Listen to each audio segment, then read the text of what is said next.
Assalamualaikum warahmatullahi wabarakatuh. Alhamdulillah, salatu wassalamu ala rasulillah wa ala alihi wa sahbihi wa man walah wa ba'du. Qala al-musannifu rahimahullahu ta'ala wa nafa'ana Allahu bihi wa bi'ulumihi fid darini amin.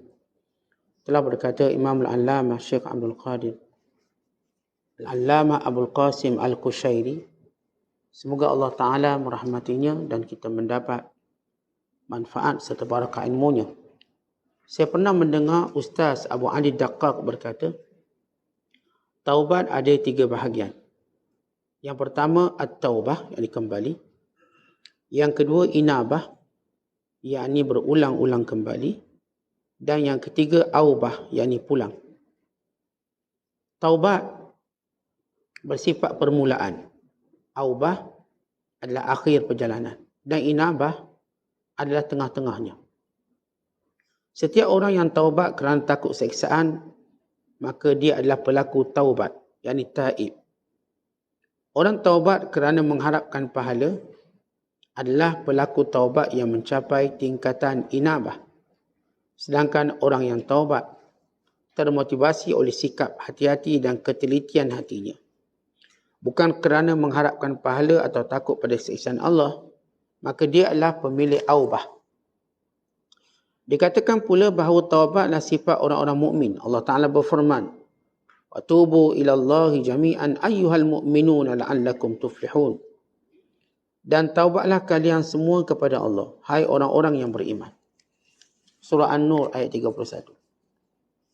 Sedangkan inabah merupakan sifat pada wali Allah atau orang-orang yang dekat dengan Allah. Sebagaimana yang difirmankannya, man khasyar rahman bil ghaib wa jaa biqalbin munib. Itu orang-orang yang takut pada Tuhan yang Maha Pemurah sedang dia tidak kelihatan olehnya, dan dia datang dengan hati yang taubat. Surah Qaf ayat 33. Dan ada pun aubah sifat pada Nabi dan Rasul. Ni'mal abdu innahu awwab.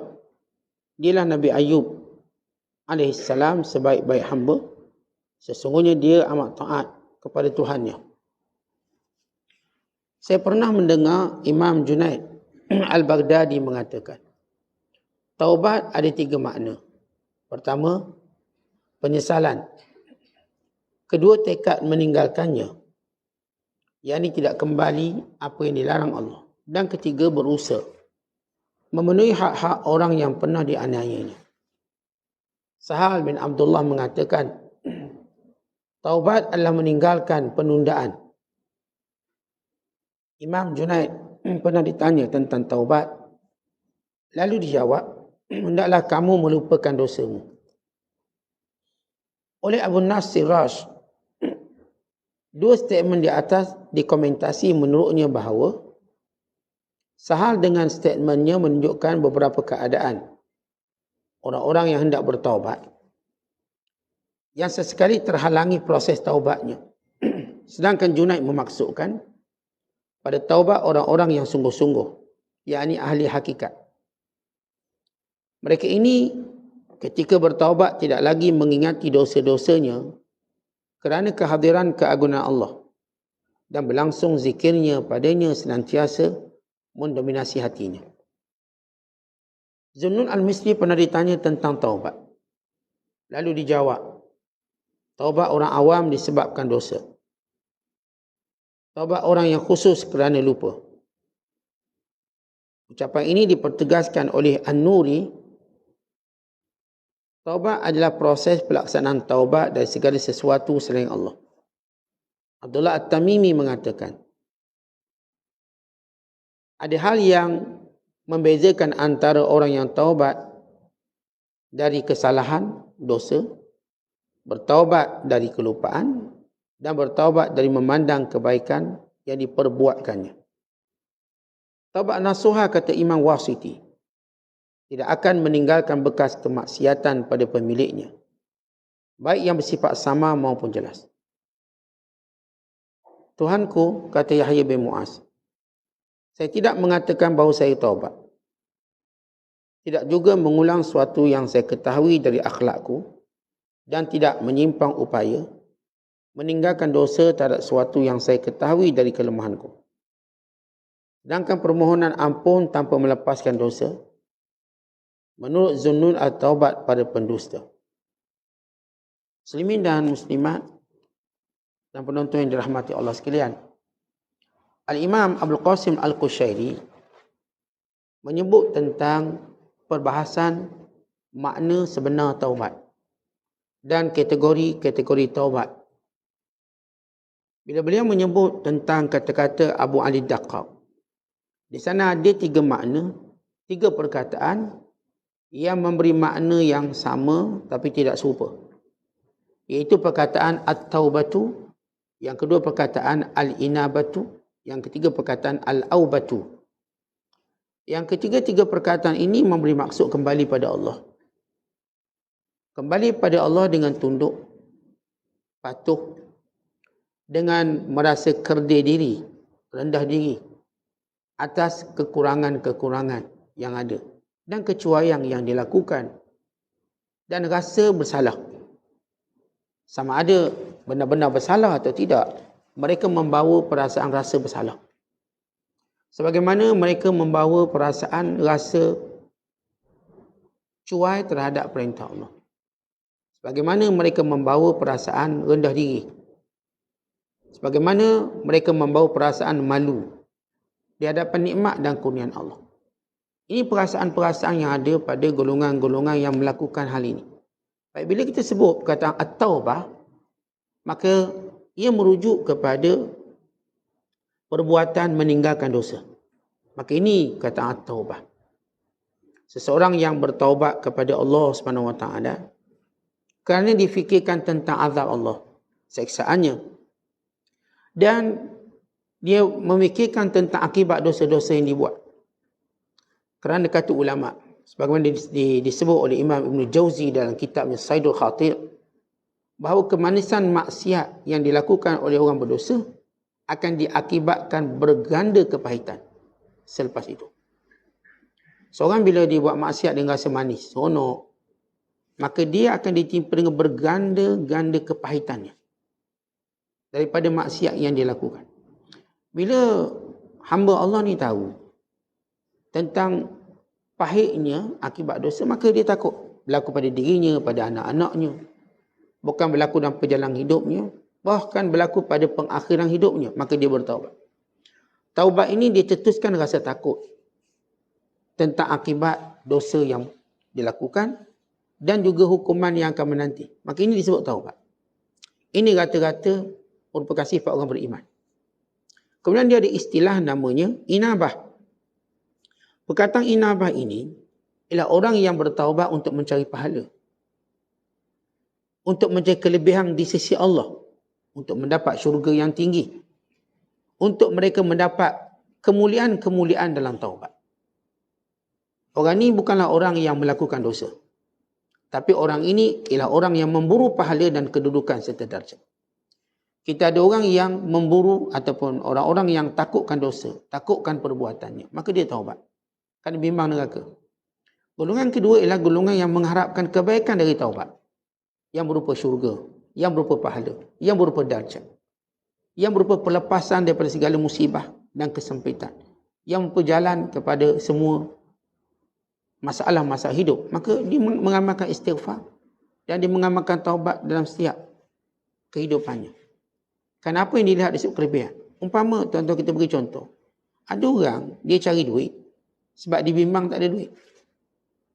Maka dia menyusahkan dirinya dalam hal-hal berkait dengan keperluan hidup. Maka dia pun cari duit. Ada orang cari duit, bukan dia tak ada duit, dia ada duit, dia nak suruh banyak lagi duit. Dia cukup dah duit tapi cari lagi untuk banyak lagi duit. Itu perumpamaan at-taubatu dan inabah. At-taubah orang yang takut dosa. Al-inabah orang memburu pahala, darjat. Dan yang akhir sekali namanya golongan aubah. Tentang aubah ini ialah sifat para nabi, iaitu orang-orang yang sentiasa merasakan dalam dirinya ada kekurangan, dalam dirinya ada kecuaian, walaupun mereka tak ada, mereka tidak punya sifat tersebut disebabkan mereka maksum. Namun mereka rasa. Maka ini sifat aubah yang merupakan sifat para nabi alaihi wassalam. Para Nabi sentiasa beristighfar kepada Allah. Sebagaimana kita baca hadis tentang Rasulullah beristighfar dan bertaubat pada Allah 100 kali sehari. Bukan kerana dosa, bukan kerana memburu darjat, kerana merasakan dirinya ada ruang-ruang waktu yang mereka cuai. Dalam hadis, bila Nabi SAW menyatakan, wa innahu la yughanu ala qalbi. Sesungguhnya kadang-kala hatiku ini seperti ada gangguan. La yughan, ada satu hijab, ada satu kelalaian. Dek kerana itu aku beristighfar pada Allah. Para ulama, nanti Imam An-Nawawi rahimahullah menyebut tentang apakah dia yang dimaksudkan wa innahu la yughanu ala qalbi. Ada sesuatu mengganggu hatiku. Baik, sifat para Nabi, mereka ialah yang ingat Allah Ta'ala 24 jam. Bahkan tidur mereka ingat Allah. Sebagaimana hadis Aisyah. Rasulullah menyatakan, tidur para Nabi tidak sebagaimana tidur orang lain. Yang tidur matanya, tapi hatinya tidak tidur. Nampak pejam mata, tapi hati tak tidur. Maka kata Imam Nawawi ketika mana membahaskan perkataan la yughana ala qalbi, para Nabi ni dia ada waktu bersama isteri, bersama anak-anak, bersama sahabat, persiapan untuk jihad. Benda tu sedikit sebanyak mengurangkan ingatannya kepada Allah. Walau apa yang dibuat itu juga sebagai satu perintah Allah. Namun para Nabi rasa macam tu. Ini perkataan la yughanu ala qalbi. Kerana itu Nabi Muhammad SAW beristighfar pada Allah. Rasulullah bukan istighfar kerana dosa. Tidak juga kerana memburu pahala. Kemuliaan yang ada pada para Nabi. Kerana imam para Nabi semuanya meningkat. Meningkat, dia tak menurun. Yang perlukan cari pahala kita. Sebab iman kita naik turun. Maka kita perlu cari pahala. Kalau tidak, menurun. Para Nabi, mereka tak perlu cari pahala. Mereka lah makhluk yang taat kepada Allah tanpa melihat pahala.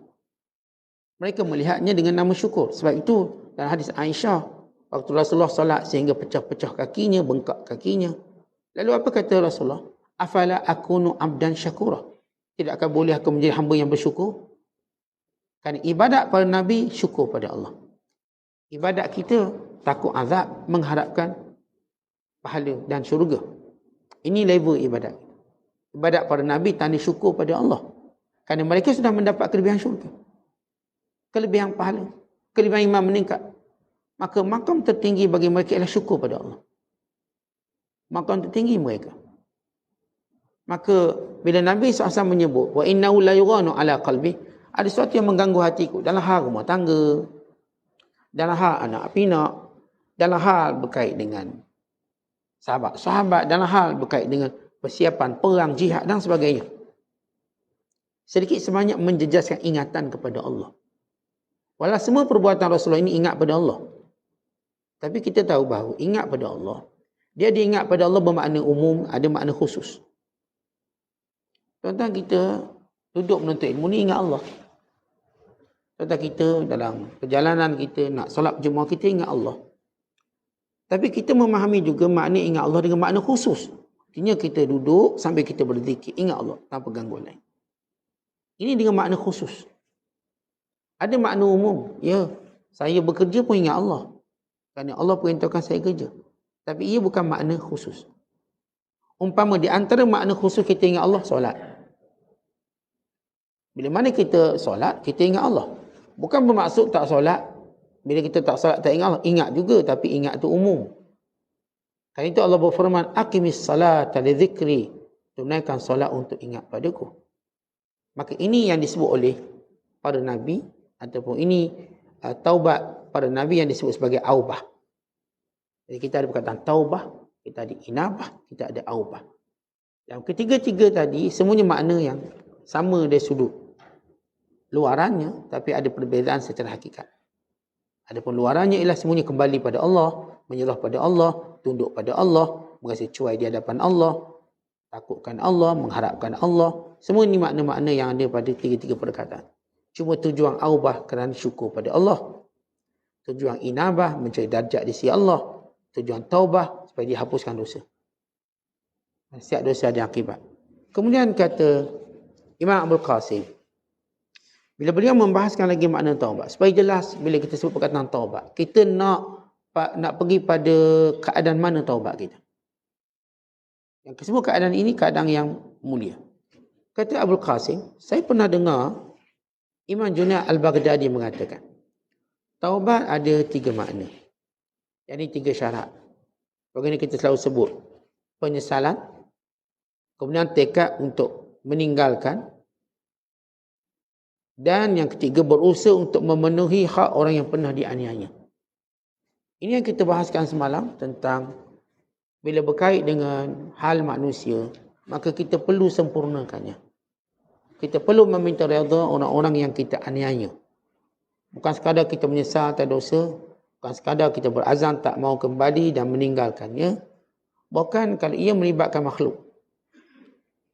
Dosa makhluk ini dosa yang banyak manusia terhalang. Terhalang daripada mendapat banyak kebaikan. Terutama makhluk yang saya katakan dia ada hak yang besar atasnya. Yang nama mak ayah, yang namanya suami dia, bagi seorang isteri, yang nama gurunya bagi orang yang menuntut ilmu. Kerana mereka punya hak-hak yang besar dan kita punya hutang-hutang yang besar pada mereka.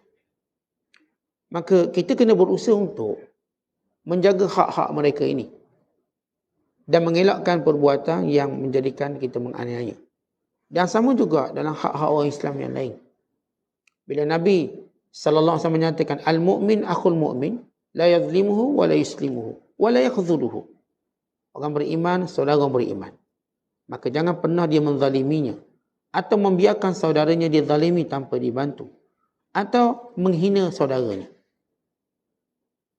Bila Rasulullah menyatakan di antara dosa mudah untuk seorang itu dapat, bila mana dia menghina saudaranya. Kafa bil mar'i isman an yahkira akhahu. Cukup seorang itu berdosa kalau dia merendahkan saudaranya. Jadi dia menyebut perkataan-perkataan yang merendahkan saudaranya, maka dia berdosa. Oleh sebab itu, di antara perkara yang perlu kita jaga ialah mulut kita. Ia lebih berhak kita penjara daripada mana-mana anggota badan yang lain. Sehingga hati berpesan pada mulut. Wahai mulut, jaga elok-elok. Kalau kamu betul, maka kami semua okey. Kalau kamu masalah, kami semua masalah. Maka kita dapati orang-orang yang beramal dengan ilmu, perkara yang pertama yang mereka jaga ialah mulut mereka. Tetapi bila orang alim ni, kita sebut orang alim. Bila orang alim bukan dikenali dengan ilmunya, tapi dikenali dengan amalnya. Bukan amal itu menunjukkan pada ilmu, bukan ilmu yang menunjukkan pada amal. Artinya, kalau kita nak tahu seorang itu berilmu atau tidak, tengok amalannya. Maka tahulah kita dia berilmu. Bukan ilmu tanpa amal. Bukan kata seorang ulama. Aku jumpa ramai ulama. Ramai orang soleh. Orang paling alim sekali. Paling pandai sekali. Tidak aku dapati kesan daripada mereka, melainkan siapa yang beramal dengan ilmu. Kesannya lebih besar. Seorang bila dia berilmu dan beramal, kesannya lebih besar dari sudut penyampaian ilmu. Berbanding seorang yang kita katakan cuma berilmu tapi amalannya jauh. Kadang-kadang membiarkan dirinya sendiri lalai daripada perintah yang disebutkannya. Oleh sebab itu nilai ilmu pada amalnya. Bukan nilai ilmu pada banyak kitabnya atau pada banyak ki dan qalnya. Ataupun pada banyak pandangan ulama, pendapat itu, pendapat itu. Bukan. Pada amalan.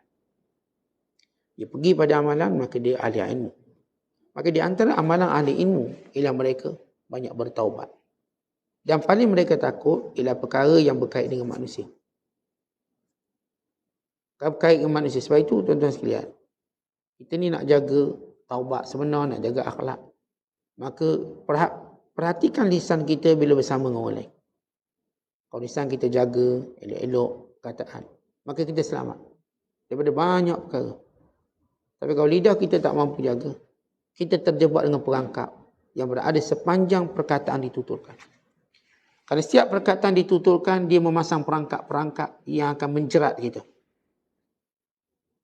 Hampir orang bila melepaskan perkataan ni tak akan selamat daripada perangkap tadi. Kita sendiri yang buat perangkap tu, maka kita hampir tidak terlepas. Dan siapa yang mendiamkan dirinya, maka dia terselamat daripada perangkapnya sendiri. So, kita kan lalu orang tua-tua kita cakap, ni perajak perahu boleh undur. Telajak kata-kata buruk padanya. Sebut telajak perahu boleh undur. Kerana perkataan bila dia lepaskan, lalu kita bertanggungjawab. Automatik. Maka perbuatan kita kadang-kadang suka menyesatkan orang dengan mudah. Suka memfasikkan orang dengan mudah. Suka melabelkan orang dengan mudah. Ini semua adalah perkara yang kita perlu jawab akhirat kelak. Kalau seorang berkata fulan bin fulan sesat, katakan, maka dia akan bawa perkataan yang akhirat kelak. Dan dia akan berhujah di hadapan Allah. Apakah benar orang ni sesat? Kat dunia ni boleh ngelak lah. Kat dunia ni kalau kita kata orang ni tak betul, ni tak betul, maka kita boleh ngelak. Mungkin orang tu tak fikir untuk memanjangkan benda tu. Mungkin orang tu tak reti nak ambil tindakan mahkamah. Mungkin orang tu ini tak apalah, biarlah dia. Tapi apa yang disebut tadi tak akan berhenti di situ. Dibawa ke akhirat. Maka ditanya oleh Allah, apakah kamu berkata fulan bin fulan fasik? Fulan bin fulan sekian. Maka tegakkan hujahmu. Tegakkan hujahmu. Oleh sebab itulah para ulama takut untuk menyesatkan orang lain dengan mudah. Ataupun meletakkan satu label-label yang menunjukkan tidak baik. Melainkan mereka menyebut makna umum tanpa merujuk kepada individu. Kalau hari ni, contoh kat dunia yang serba canggih ini, dengan maksud, kita silap cakap orang saman. Itu dunia. Ya, mungkin orang yang ada pengalaman saman orang, duit banyak, ada barisan peguam, mudah. Dia mencari kesilapan orang. Tentang akhirat kelak, samanya lagi dahsyat. Kerana yang akan mengadilinya ialah Allah Ta'ala. Allah yang akan mengadilinya. Yang setiap dan Allah adili secara hakikat. Hari ini kita diadili secara saksi palsu, statement palsu, ataupun permainan lidah-lidah peguam yang pandai memain kata-kata untuk memerangkap seseorang. Akhirat kelak kita akan dihukum secara hakikat. Kalau kita fitnah orang, kita akan bertanggungjawab. Sebab itu dosa berkaitan dengan orang ini berat. Maka cuba elakkan. Dan ini antara sebab disyariatkan uzlah. Dan ini di antara sebab disyariatkan diam. Dan ini di antara sebab disyariatkan istighfar. Dan lain-lain syariat demi menjaga perbuatan menganiaya orang lain. Kerana itu Islam mengharamkan kita bersikap sombong. Kerana sombong akan menjadikan seorang itu lebih cepat aniaya orang lain berbanding orang tak sombong. Kita kalau sombong saja, dia panggil isti'la wal kibir. Rasa besar, tinggi, rasa sombong, maka orang macam ni paling cepat menzalimi orang lain. Sebab tu kita nak buang perasaan isti'la dan al-kibr, rasa sombong, rasa meninggi diri. Kemudian kata Abul Qasim lagi, dalam memberi suatu perbezaan definisi taubat, Sahab bin Abdullah Tustari bila kata taubat ialah meninggalkan penundaan. Itu maksud taubat. Kerana orang taubat ni sentiasa tunda-tunda. Kejaplah nak taubat. Menunda taubat ini bukan satu benda yang baik. Walaupun taubat ini tuan-tuan, kalimah taubat itu sendiri ataupun keazaman seorang untuk bertaubat walaupun satu tempoh yang tertentu tetap dia akan dapat kebaikan. Atau kalau dia kata ginilah, kalau dia kata saya buat jahat dulu, lepas ni saya taubatlah. Baik, perkataan tadi secara maknanya memberi maksud ataupun secara zahir kita nampak ini macam nak mainkan taubat. Zahirnya saya buat dulu, selepas tu saya taubat. Tuan-tuan yang pernah berkata dengan perkataan ini siapa? Kita buat jahat dulu and then kita taubat. Itu saudara-saudara Yusuf. Saudara-saudara Yusuf bila mana datang kedengkian kepada Yusuf AS. Lalu mereka berkata, kita bunuh Yusuf. Kita bunuh Yusuf. Kemudian watakunu min ba'dihi qauman salihin. Lepas tu kita jadi baik. Kerana Allah rakamkan percakapan mereka dalam surah Yusuf ayat ke-9. Bila saudara-saudara Yusuf kata, kita bunuh Yusuf dulu. Kemudian kita taubat. Kita jadi orang baik. Bila kita nak relatekan dengan apa yang disebut oleh Sahab bin Abdullah Tustari, taubat, erti sebenar, jangan tunda taubat. Kenapa sebut jangan tunda? Takut tak sempat. Atau takut tak berpeluang. Atau takut mati dulu. Tapi seorang manusia, Orang bila dia ada iman, dia ada iman. Iman ni dia ada kekuatan dan kelemahan. Kalau dia masih berbicara tentang taubat, berarti dia masih ada iman. Sekalipun dia kata, saya buat jahat dulu, and then saya taubat. Tetapi kita tengok cerita ni, kita dengar cerita ni, bila kisah saudara-saudara Yusuf AS. Bila mereka berpakat, 10 orang, pakat untuk bunuh Yusuf. Lalu mereka buat perancangan. Cakap dengan ayah, ya, kita nak bawa Yusuf jalan-jalan, main-main, asyik duduk rumah je adik ni. Lalu kata Nabi, aku bimbang nanti kan dia terekam serigala, kamu duduk leka main, adik kamu kena. Lalu kata mereka, wahai ayah, takkanlah kami biarkan kami ini kumpulan lelaki yang kuat, gagah perkasa. Wa nahnu usbah, kami ramai ni. Takat serigala seekor tu kami boleh buli je. Maka akhirnya Nabi Allah Yaqub percaya. Bawa Yusuf. Niat mereka membunuh. Sampai tempat kejadian, sebab mereka kata sebelum ini, wa takunu min ba'dihi qauman salih. Lepas buat ni kita taubat. Keinginan mereka untuk taubat meminimumkan kejahatan mereka, bertukar daripada bunuh kepada buang.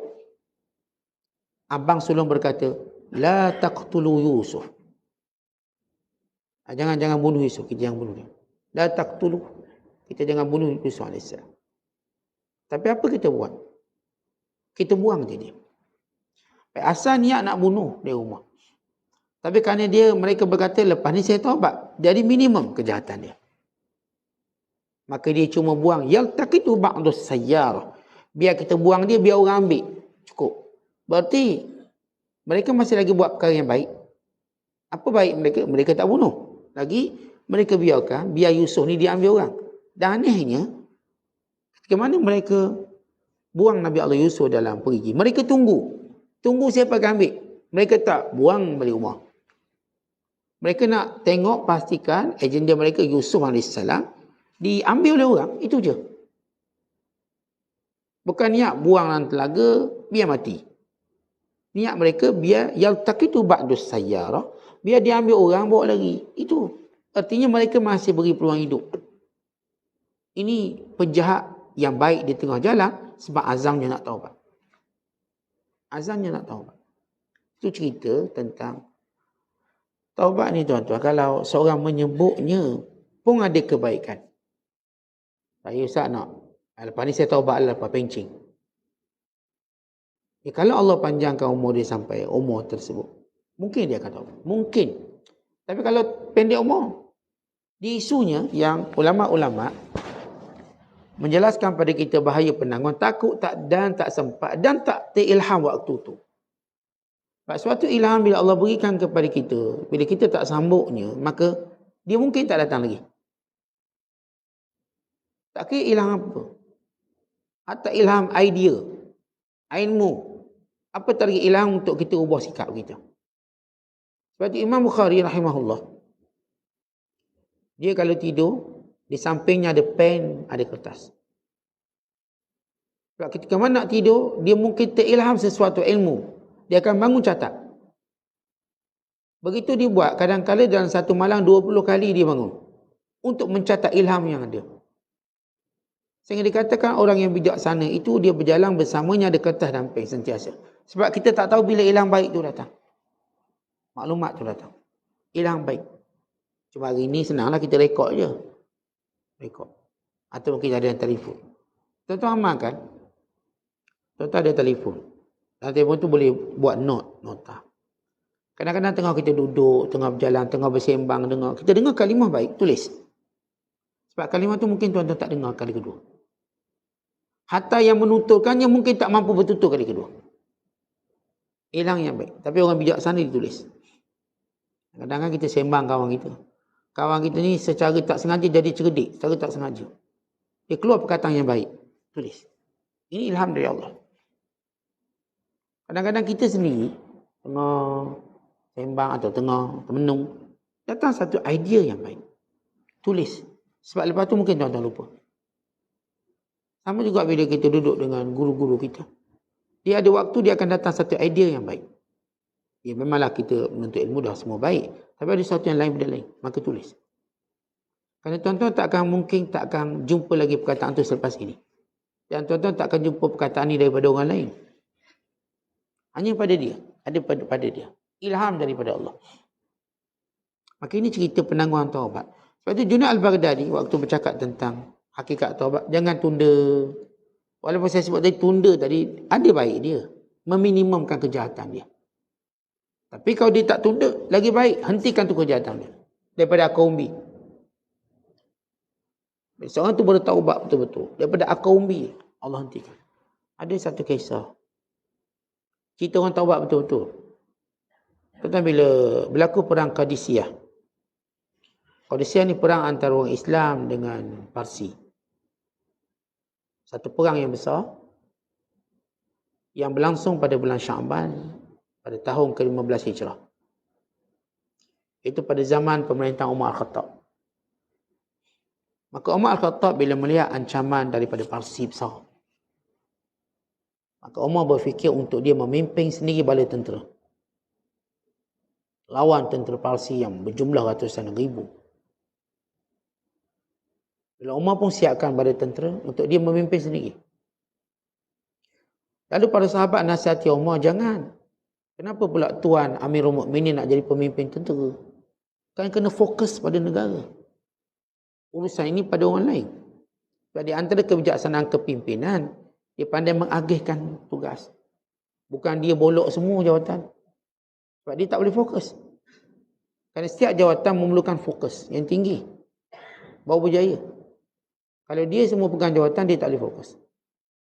Keberkesanan itu menjadi lemah. Maka Umar dia Amirul Mukminin, dia memerintah. Dan dia nak jadi general.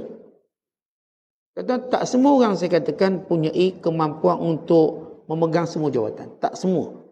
Tak nafikan ada orang yang Masya Allah ada kelebihan itu. Ada. Bagaimana Nabi SAW.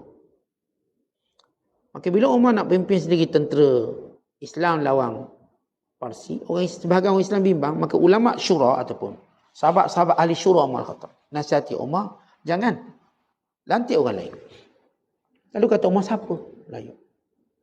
Kadang-kadang tuan-tuan kita tak nampak siapa layak. Siapa layak? Tak nampak siapa layak ni dia ada beberapa sebab. Yang pertama kerana kita rasa tanggungjawab yang tinggi benda tu. Jadi saya nak buat sendiri. Yang kedua, barangkali kita kurang percaya pada orang lain. Barangkali. Saya bukan bercakap tentang Umar Khattab, bercakap sebab kenapa kita tak nampak orang-orang yang layak. Pertama kerana kita lihat benda tu besar sangat penting. Kita rasa kita kena buat sendiri. Penting sangat-sangat. Yang kedua kerana kita hilang kepercayaan pada orang lain. Yang ketiga kerana terbatasnya pergaulan kita dalam mengetahui potensi seseorang. Kita ni terbatas, kita tak bertahu orang sebab kurang bergaul. Tentu kalau kita kurang bergaul, kita tak tahu potensi dia apa. Sebab kita tengok dalam kuliah tidur je, apa potensi dia ni. Tiba-tiba dia berpotensi besar. Berpotensi besar dalam hal lain. Nampak dalam biasa, nampak macam lemah. Tapi dia ada potensi dia. Itu orang yang hebat, dia mampu mengenali potensi orang. Dan ini ada pada sifat Rasulullah SAW. Rasulullah dia tengok sahabat dia semua tahu potensi orang ni. Yang ni tak boleh pegang amanah ni. Tapi baik, amanah tak boleh pegang, lemah. Yang ni bagus untuk ni. Hatta kalau orang tu baru masuk Islam, Nabi dah tahu potensi dia. Ini boleh memimpin tentera, ini boleh jaga ni, ini boleh jaga tu. Sebab itu siapa pun yang Rasulullah lantik itu, maka dia ahli syurga. Kerana Rasulullah SAW dia tak buat dengan nafsunya, melainkan pilihan Allah Ta'ala. Sebab itu semua para sahabat berebut untuk dilantik oleh Rasulullah kerana melihat pilihan Allah. Bukan melihat gaji. Tak ada, mereka tak fikir gaji macam kita hari ini. Semua orang jengah kepala supaya dapat lantikan daripada Rasulullah SAW. Kerana ia lantikan dari Allah. Semua berebut. Dan itu sebab kita tak nampak potensi orang. Kerana kita hidup pada tempat zaman fitnah. Fitnah. Sebagaimana disebut oleh Nabi SAW. Sinin khadda'ah. Tahun-tahun yang menipu. Yang tahun ini yusaddiqul kadhib wa yukadzib al-amin. Orang bohong kita kata betul, orang betul kita kata bohong. Ini zaman fitnah. Orang alim kita kata jahil, orang jahil kita kata alim. Itu yang netizen boleh sesatkan ulama, sebab netizen lebih alim pada ulama. Ini zaman fitnah. Bila kita berada pada zaman fitnah ini, kita tak tahu siapa ada potensi. Sebab semua fitnah. Baru nak nanti ni tak boleh, dia begini. Banyaknya kita dengar fitnah tentang orang. Agak sukar. Baik, Umar kata apa cerita beliau? Bila beliau tak nampak siapa kerana rasa bebanan kerja. Penting benda ni. Lawan Parsi. Ni bukan calon-calon lawan. Bila lawan Parsi, Umar nak pergi sendiri. Lalu sahabat-sahabat pesan jangan. Kita cari orang lain. Fikir siapa? Lalu ada seorang sahabat. Ini yang digelar sebagai singa yang menyembunyikan kuku. Sa'ad bin Abi Waqqas. Sa'ad ni dia orang korporat, dia orang kaya. Orang tak berapa perasan dia punya gagah dia. Dia gagah. Dan dia orang pertama yang memanah zaman Rasulullah. Dan Rasulullah dia ni sniper. Rasulullah suruh dia, wahai Sa'ad, panah sekarang, panah. Ya Sa'ad, irmi. Wahai Sa'ad, panah sekarang. Dan dia terkenal dengan ketepatan dia. Waktu masih muda, dia seorang yang tepat memanah. Dan dalam masa sama, dia ni gagah. Dia orang ingat orang pakai sniper ni, dia cuma ketepatan pada senjata. Tapi dia juga pahlawan hebat. Akhirnya, Umar Khattab bersetuju, lantik Sa'ad bin Abi Waqqas. Bila dalam perang Qadisiyah, ni cerita taubat. Bila dalam perang Qadisiyah, tiba-tiba Sa'ad ditimpa sakit. Kena penyakit tak boleh bangun. Sehingga dia tak mampu keluar ke gelanggang. Sakit. Dan dia terpaksa arahkan melalui tembok tinggi. Dia duduk atas tembok yang tinggi, dia buat tembok, dia arah daripada atas. Dia tak mampu turun, dia sakit dia. Berlaku satu kejadian, ada seorang tentera Islam. Dia orang baik, tapi suka minum arak. Namanya Abu Mihjan. Abu Mihjan ni tenggok arak. Ni tengah perang pun tenggok arak. Yang lagi perang dia siap minum arak. Orang pun nampak. Maka Sa'ad bin Waqqas pun tangkap. Maka tangkap kena hukum lah, hudud. Tapi tengah perang tak boleh buat. Maka Sa'ad ikat dia, rantai dia. Ni habis perang aku sebab kamu. Orang tengah perang. Maka dia letak tempat kurungan tadi yang dijaga oleh isteri Sa'ad. Sebab perempuan tak pergi perang, tunggu. Tengok dia, jangan bagi terlepas. Maka ikat rantai. Maka perang mula berlaku. Lalu Abu Mihjan dia merayu pada isteri Sa'ad.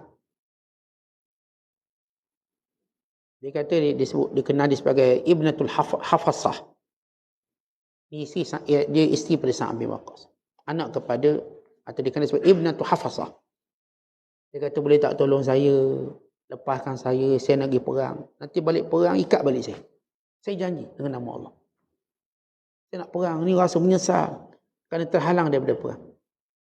Dan menyesal juga kerana minum arak sehingga terhalang perang. Lalu isteri Sa'ad ni kesian. Maka dia lepaskan. Ketika perang berkecamuk, tiba-tiba nampak bila kawan ni dilepaskan Abu Mihjan, dia pun ambil kuda Sa'ad. Kuda Sa'ad bernama Balqa. Jadi nama dia. Sebab mereka mengambil cara Nabi SAW. Nabi SAW bila ada kenderaan, Nabi akan namakan kenderaan. Dia tak akan nama kuda je, dia ada nama dia.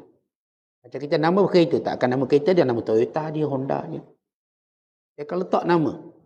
Dan di situ ada jenama dia.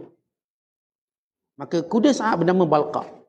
Lalu Abu Mihjan naik kuda Sa'ad. Naik kuda. Tutup muka biar orang tak kenal. Lalu dia merempuh tengah-tengah perang. Sehingga sahabat-sahabat dan orang Islam kata, ini malaikat, bukan orang. Cara dia perang tu bukan macam orang, malaikat. Dengan pantas kuda. Dengan menombak, menikam, menetak. Tanpa berhenti. Dia punya stamina Tuhan saja yang tahu. Lalu Sa'ad dari jauh tengok, ni macam kuda aku ni. Ni cara tetak cara Abu Mihjan aku kenal. Macam mana pula dia boleh terlepaskan, dia kena ikat. Sa'ad tu fikir siapa ni. Cara menetak cara Abu Mihjan, kuda berlari, itu kuda Balqa. Dia kenal. Kita kan kereta kita kenal, dari jauh kenal. Walau nama pelik dia buang, kenal. Perasan. Sahabat-sahabat lain dan juga orang Islam lain ingat, ini malaikat. Sehingga menyebabkan hari itu ialah hari kemenangan orang Islam. Yang menyaksikan hero yang paling utama namanya Abu Mihjan. Radhiyallahu ta'ala anhu. Makanya Sa'ad pun tengok mana orang kena ikat. Bila dia pergi cek, ada kat dalam rantaian. Habis perang cek, ni keluar budak ni terlepas ke apa. Rupanya tengok ada rantai ni. Dia cepat-cepat balik. Dia betul-betul pegang janji. Tapi isteri kata, bang saya minta maaf, saya lepaskan dia. Saya lepaskan dia. Lalu kata Sa'ad bin Waqqas, dek, kerana kamu berjasa besar pada Islam, tak mungkin aku hukum orang yang telah menunjukkan jasa besar pada Islam. Tapi kesalahan tetap kesalahan. Tapi dek, kebaikan banyak. Lalu kata Abu Mihjan, demi Allah, aku tak akan menarak lagi. Aku taubat sungguh-sungguh. Tetapi rupanya waktu diikat lagi, dia dapat azam untuk taubat. Tak akan buat lagi. Dan semenjak itu dia tak pernah menarak. Ini cerita bila taubat tu betul, dia tak akan buat. Dan Allah tu angkat dia. Tak tunggu lama. Seorang tuan-tuan sekalian, bila dia benar-benar taubat tanpa menunda, maka Allah akan terus angkat dia dengan darjat yang tinggi. Sebagaimana berlaku kepada Abu Mihjan. Terus nampak dia punya jasa dia selepas dia bertaubat. Ini cerita menarik tentang kisah taubat Abu Mihjan radhiyallahu taala anhu. Bagaimana dia telah menjadi penyebab kepada peperangan Qadisiyah. Kerana taubatnya yang benar, maka sebab taubat yang benar, Allah pun beri kemenangan. Ia sama macam kisah waktu Nabi Allah Musa AS bawa para pengikutnya untuk minta hujan. Dan berdoa kepada Allah. Maka Allah berfirman pada Musa, wahai Musa, di kalangan kamu ada yang buat dosa. Maka aku halang lagi hujan ni turun. Aku halang. Lalu Musa AS nak cari siapa yang berdosa tu. Musa kata ni, kalangan kamu ni ada buat dosa, aku kena cari siapa dia. Yang berdosa tu kata, ya Allah, jangan kau malukan aku hari ini. Aku bertaubat padamu dengan sebenarnya. Maka tiba-tiba hujan tu. Hujan pun turun, benar taubat dia. Tapi apa dia nak? Jangan tahu. Malu. Maka kerana benar taubat, Allah tu angkat kemuliaannya. Turun hujan. Sebab itu taubat ni jangan tunda. Sebenarnya kalau kita tunda taubat, kita tunda kemuliaan yang patut kita dapat. Dan patut orang sekeliling kita dapat. Saya ayah, contoh. Nak taubat juga tengok isteri rajin pergi kuliah. Anak-anak pun pergi masjid. Nak taubat, bini aku dah baik. Misal katalah. Kalau saya lambatkan taubat, maka saya melambatkan kebaikan yang akan diperoleh oleh isteri dan anak-anak saya. Tapi kalau saya segera taubat, bukan sekadar saya dapat segala kebaikan. Ini anak isteri semua dapat. Sebab itu kata Sahal bin Amr Tustari, taubat sebenar ialah tidak ada penundaan. Yang dimaksudkan tiada penundaan kerana kita dah sebut tadi barangkali tak berpeluang. Dan saya sebut pula bahawa kerana dia telah meninggalkan satu kelebihan yang Allah janjikan. Maka rugi orang yang melambatkan taubat kerana kebaikan tu dia terhalang dapat. Kalau dia bertaubat betul sekarang, dia akan nampak kebaikan tu sekarang. Dan juga anak isterinya juga nampak. Pasangannya juga nampak. Bukan kawan-kawannya juga akan memperoleh kebaikannya. Itu berlaku pada ketua perompak zaman Syekh Abdul Qadir Jilani. Dia bertaubat, maka seluruh pengikut dia taubat. Sehingga geng-geng perompak kata, Tuanlah pemimpin kita. Bila Tuan ajak kami merompak, kami merompak. Kalau hari ni Tuan bertaubat, kami juga nak taubat, maka semua taubat. Bayangkan satu grup mafia ni semua taubat. Daripada bos dia sampai semua anak buah dia. Artinya, itu kebaikan bila seorang dia tidak menundurkan taubat, maka kebaikan dirasa oleh semua orang. Maka seorang ayah dia taubat, akhirnya kebaikan tu pada isteri dia, pada anak-anak semua dapat. Manakala di sisi Imam Junaid Al-Baghdadi, waktu ditanya apa itu taubat? Taubat maknanya lupa dosa. Semalam kita sebut, bahkan kemarin pun kita sebut, taubat sebenar, dosa dia tak lupa. Bahkan penyesalan melazimi dirinya. Dan kita bawa contoh atas kalangan sahabat. Tapi apa maksud? Bila Junaid Baghdadi kata, taubat sebenar, kamu kena lupa dosa. Apa maksud perkataan dia? Kita ada satu manhaj. Sekiranya orang-orang besar, orang-orang alim bercakap sesuatu yang zahir nampak bertentangan, cuba fahami elok-elok. Jangan kata, tak betul ni, lawan pada hadis. Tak. Perhati elok-elok. Kerana mereka bercakap berdasarkan ilmu mereka. Dan ini disiplin manhaj ilmu. Kalau kita tengok orang-orang besar, orang-orang alim, orang terkenal soleh bercakap sesuatu yang zahir nampak macam berlawanan, ada tanakut, maka cuba tafsir dia dengan cara yang betul. Lihat apa kata Abu Qasim Kushairi dalam maksud lupakan dosa. Iaitu kata beliau, dibawa kata-kata Abu Nas As-Sarraj atau As-Siraj tentang dua statement ini. Statement kata taubat bukan penundaan. Statement kedua berkata taubat lupakan dosa. Menurutnya bahawa sahal dengan statement yang menunjukkan beberapa keadaan orang yang hendak bertaubat yang sesekali terhalang proses taubat. Bila sahal kata taubat sebenar ialah jangan menunda. Kerana ramai orang kerana mereka suka menunda-nunda, akhirnya mereka tak buat. Sebab itu sahal kata taubat itu jangan menunda. Itu taubat. Mana kita sebut tentang kebaikan kita nak buat, kita pun tak boleh tunda. Sebab kalau kita tunda, maka akhirnya kita tak buat. Atau kita akan buat kurang daripada apa yang kita nak buat. Saya ni nak derma RM100 hari ni lah, tapi tunda esok pula. Esok jadi 50 automatik. Atau lewat sikit jadi 20 lah. Kerana kebaikan bila dia datang kali pertama, dia datang dengan paling sempurna. Bila mana kita tangguhkannya, maka dia mula keruh dalam perjalanan untuk kita melakukannya. Sebab itu sebelum kebaikan itu dikeruhkan, buat segera. Dan kerana itu Allah menyebut fastabiqul khairat, berlomba buat baik.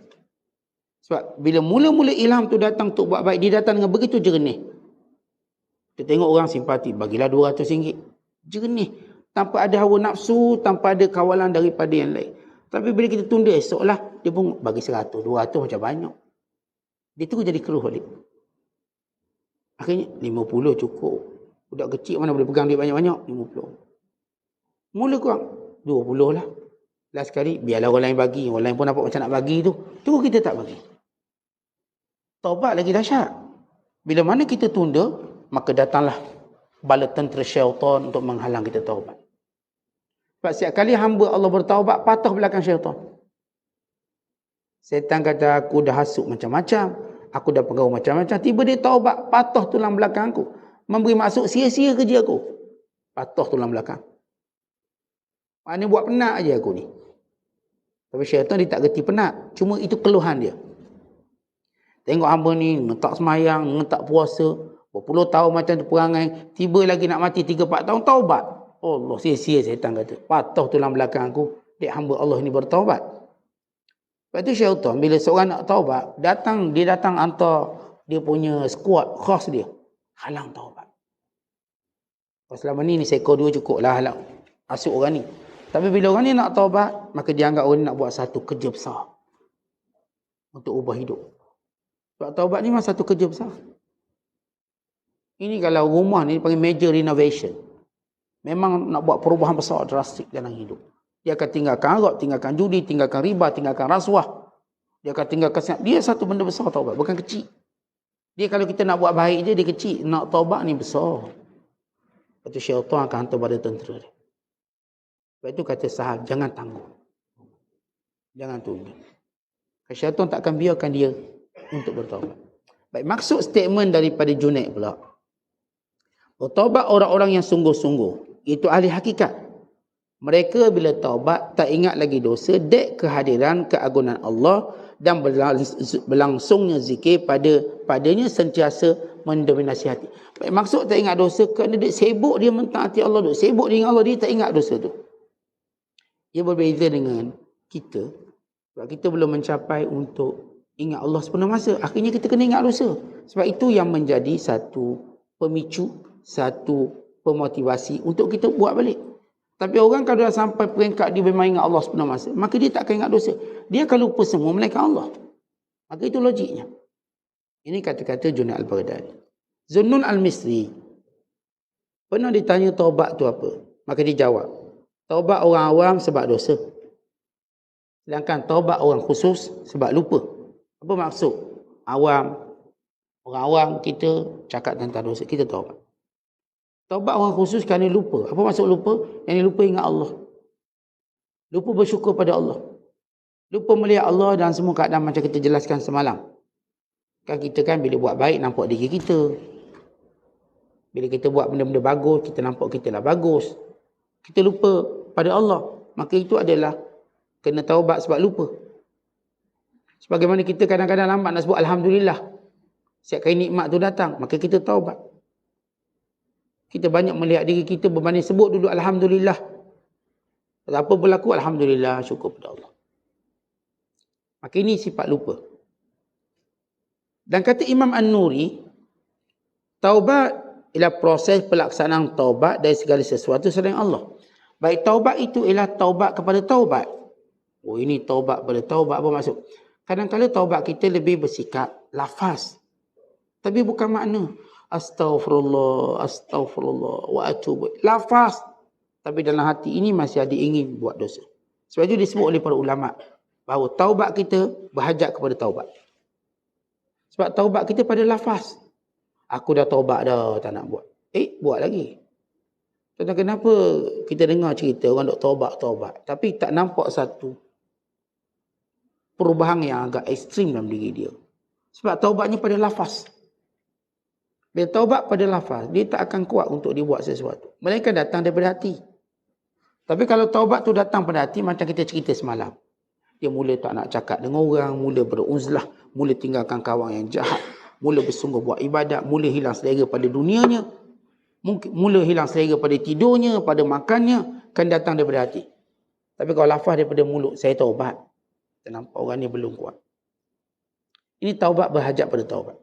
Kata At-Tamimi, atau Abdullah At-Tamimi, ada hal yang membezakan antara orang yang taubat dari keteledoran, yakni kesalahan atau dosa, bertaubat dari kelupaan, bertaubat daripada memandang kebaikan. Ada 3 jenis taubat, berbeza. Ada orang taubat sebab dosa. Ini satu maqam. Ada yang taubat kerana sebab lupa. Ini satu maqam yang lain. Dan ada yang bertaubat kerana memandang kebaikannya. Dia lupa bahawa kebaikan ini datang dari Allah. Kata Imam Wasiti, taubat nasuha itu ialah tinggalkan bekas kemaksiatan pada pemiliknya, baik yang bersifat sama maupun jelas. Baik, kita kalau sebut taubat nasuha, taubat kita tinggal semua benda. Wa imma bekas-bekasnya pun kita tinggalkan sekali. Maksud contoh gini, macam kita pesan, pada zaman kita lara-lara liar-liar, gambar tu ada lagi gambar. Gambar rambut panjang sampai ke lutut. Zaman-zaman kita rok kapak ni, gambar kita dengan perempuan tak pakai, tak tutup aurat dan sebagainya. Kita dah taubat tapi gambar tu simpan. Kita taubat tapi benda-benda yang pernah kita buat maksiat masih ada. Maka ini bukan taubat yang nasuha. Kalau taubat nasuha, dia akan tinggalkan bukan sekadar maksiat. Bekas-bekas maksiat pun tinggal sekali. Dia tak akan ambil. Tetapi bila ada seorang sahabat, dia pakai cincin emas. Maka Rasulullah tengok, Rasulullah panggil dia. Rasulullah ambil, Rasulullah campak buang. Maka sahabat ni diam. Sehingga Rasulullah berlalu pergi. Datang sahabat lain kata, kenapa tak ambil? Ambil apa, Rasulullah dah buang. Salah lah tu maknanya dosa. Yelah dia, Rasulullah marah pakai. Ambil lah bagi ke bini ke nak tak? Aku tak akan ambil apa yang Rasulullah buang. Kenapa? Dia buang segala bekasnya. Dia tak akan ambil benda yang punca dia buat maksiat. Kita katakan ginilah. Basikal ni lah tempat kita, sebab basikal ni kita buat maksiat banyak. Contohlah basikal. Atau motor. Motor-motor ni kita jual sekarang. Sebab saya tak akan tinggalkan kesan maksiat. Biar orang yang ambil.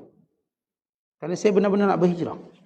Maknanya saya beli motor baru pula. Sebab motor ni akan ingatkan saya pada maksiat. Maka saya tak nak, saya ingat barangkali terdorong balik. Atau barangkali dengan sebab motor ni, ahli-ahli maksiat yang pernah kenali saya, diingat saya masih lagi macam tu.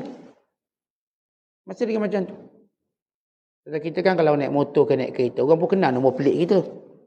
Oh, ni nombor pelik berapa? Ada tahu. Ni geng-geng, ni grup-grup pembawang sudah datang. Pengumpat. Kita dah dikenali dengan kenderaan tadi, identiti kita. Waktu kita taubat, dengan kenderaan-kenderaan ni kita tukar. Dengan pelik-pelik sekali. Sebab apa? Saya tak mau dikenali dengan nombor ni. Nombor ni kalau datang, orang dah tahu saya ni ahli maksiat. Maka saya tukar. Pakaian. Tentang kita kenal ni, pakaian ahli maksiat. Misalnya, saya pakai baju ni terkenal ni. Bila saya taubat dengan pakaian ni, saya buang sekali. Lepas tu tuan-tuan tengok, bila orang taubat, dia cenderung buang pakaian tu untuk pakai pakaian baru. Pakaian melambangkan taubat. Tapi masalah dia masih tinggalkan pakaian lama. Lalu satu hari nanti dikembali balik. Sebab itu taubat sebenar, meninggalkan semua bekas-bekasnya sekali. Supaya kita tak ada ingatan. Yang kita kena ingatkan, ni gambar-gambar yang lama-lama jahilah buang lah. Simpan buat apa? Ustaz, kenangan ni. Kenangan apa tak pakai tudung tu? Kenangan apa bersampul lelaki perempuan? Kenangan apa dalam awak masih simpan kenangan awak buat maksiat? Awak patut malu pada Allah. Buanglah. Tak nak buang. So anak cucu tengok Ustaz. Itu anak cucu awak pun taubat lambat macam awak. Sebab dia kata, oh nenek dulu boleh tahan. Gangster juga nenek aku dulu. Maka dia kata, apa salahnya kami gangster? Anak-anak kita. Bila kita tahu, dia tahu kita ni ada, kita punya dark side kita. Ataupun ruang-ruang kegelapan kita. Dia akan menjadikan itu alasannya untuk melambatkan dia untuk jadi baik. Biar anak-anak kita mengetahui dia daripada acuan yang baik. Yang kita buat dosa ni, biar kita dengar Allah. Jangan sampai anak-anak kita tahu kita orang berdosa. Sehingga mereka menggunakan dosa kita untuk mereka buat dosa juga. Mak dulu pun rockers, kita pun nak rockers juga sikit. Jangan. Biar seolah, mak ni memang lahir-lahir tu wali Allah ke mak? Mau, bagus mak ni. Lain nampak. Anak kita nampak kita wali. Dia tengok ayah, wah ayah baik. Tak tahu ayah dulu kaki pukul orang ni. Dia tak tahu, dia tahu ayah dia wali. Soleh, lembut orang ni, baik budi bisyar. Akhirnya anak kita tuan-tuan, dia ada satu kekuatan yang baik untuk dia bertusan kebaikan. Tapi kalau kita masih meninggalkan kejahatan silam, untuk tatapan mereka, mereka pasti akan buat apa yang kita buat. Dan mereka seperti anggap ia tidak bersalah, sebab mereka mengharapkan dia akan sampai macam tahap kita, baik. Barangkali mereka tak sempat. Baru nak jadi gangster macam bekas ayah dia, akhirnya mati dulu. Kita alhamdulillah Allah panjang umur kita. Dulu kita jahat. Tapi Allah panjang umur sampai kita sempat taubat. Sebab itu disebut dalam hadis Nabi SAW. Inna minas sa'adati an yatula umrul abdi wa yarzukuhu Allahu at-taubata au al-inabata. Di antara tanda kebahagiaan seseorang, dia panjang umur, sehingga akhir umur dia Allah beri dia taubat, maka dia pun taubat. Tapi kita tak tahu anak kita dapat macam tu atau tidak. Kita alhamdulillah. Masuk umur 50 tahun kita insaf. Jadi baik. Itu rezeki kita. Allah bagi. Bahagia kita. Tentang anak kita tak jamin dia sampai umur 50 tahun nak taubat. Takut umur 20 dah mati. Jadi jangan tinggalkan kesan-kesan yang tak baik pada anak-anak kita. Jangan sampai dia tahu kita siapa dulu. Jangan dikenali keaiban kita dulu. Keaiban kita untuk kita, bukan untuk tatapan anak-anak kita. Yahya bin Mu'az dalam doa taubatnya, dia kata apa? Ilahi la aqulu tubtu wa la a'ud lima a'rifu min khuliki wa la adman tarka adh-dhunub lima a'rifu min dha'fi summa inni aqulu la a'ud la'alli an amuta qabla an a'ud. Maksudnya, wahai Tuanku, saya tidak mengatakan saya bertaubat, tidak juga mengulangi sesuatu yang saya ketahui dari akhlakku yang tidak menyimpang upaya meninggalkan dosa terhadap sesuatu yang saya ketahui dari kelemahanku. Maksudnya, ya Allah, aku tak kata aku taubat yang sebenar kerana aku takut aku ulang balik. Kerana aku tahu perangaiku yang buruk ini. Dan aku tidak menjamin dapat meninggalkan dosa semuanya kerana aku tahu sifat lemah yang ada padaku. Ini doa Yahya bin Mu'az. Sedangkan permohonan ampunku tanpa melepaskan dosa. Kemudian kata beliau lagi, tak ada sesuatu yang saya ketahui dari kelemahanku. Ini terjemahan dia tak habis. Saya rengkapkan terjemahan. Summa inilah aku, kemudian aku tak akan mengatakan la'ud, bahawa aku tak akan kembali buat dosa. Tapi la'alli, aku berharap an amut qabla an a'ud, aku mati sebelum aku mempunyai kesempatan untuk ulang dosa. Maksudnya, ya Allah, aku tak kata aku taubat dengan taubat yang sebenar. Kerana aku bimbang, aku akan ulang balik. Kerana aku tahu perangai buruk aku. Dan aku tak mampu menjamin bahawa aku dapat meninggalkan dosa semuanya. Kerana aku tahu kelemahan diriku. Dan sesungguhnya aku tidak akan mengulangi apa yang aku lakukan. Mudah-mudahan aku mati sebelum aku mampu mengulanginya. Maksudnya, ya Allah, aku ni lemah untuk kata tak mungkin aku buat dosa lagi. Mungkin aku buat, ya Allah. Dek lemah aku. Dia aku tahu perangai aku. Tapi aku berdoa, biar aku mati sebelum aku sempat ulang dosa aku. Kata ini, katakan taubat orang yang tahu kelemahan diri. Saya tak berani kata saya taubat dengan tinggal betul-betul dosa. Sebab saya tahu lemah diri saya. Tapi saya berharap Allah matikan saya sebelum sempat saya ulang dosa saya. Saya harap begitu. Tentang kita tahu, kita tak mampu nak tinggal betul-betul dosa ni secara totally 100%. Walaupun kita berazam untuk kita meninggalkannya. Kita berharap Moga-moga Allah matikan kita sebelum kita berkeinginan untuk ulang dosa kita. Maka dengannya kita selamat daripada buat dosa. Itu maksud kata-kata Yahya bin Mu'az. Kemudian kata Zunnun Al-Misri, katanya sedangkan permohonan ampun tanpa melepaskan dosa menurut Zunnun taubat pada pendusta. Kata beliau dalam bahasa Arab, al-istighfar min ghairi iqla' taubatul kadhib. Orang yang cuma sebut pada mulut istighfar tapi tak berhenti lagi dari dosa, ini ialah pembohong. Jadi taubat ni bukan sekadar lafaz, dia berkait dengan perbuatan. Wallahu a'lam. Assalamualaikum.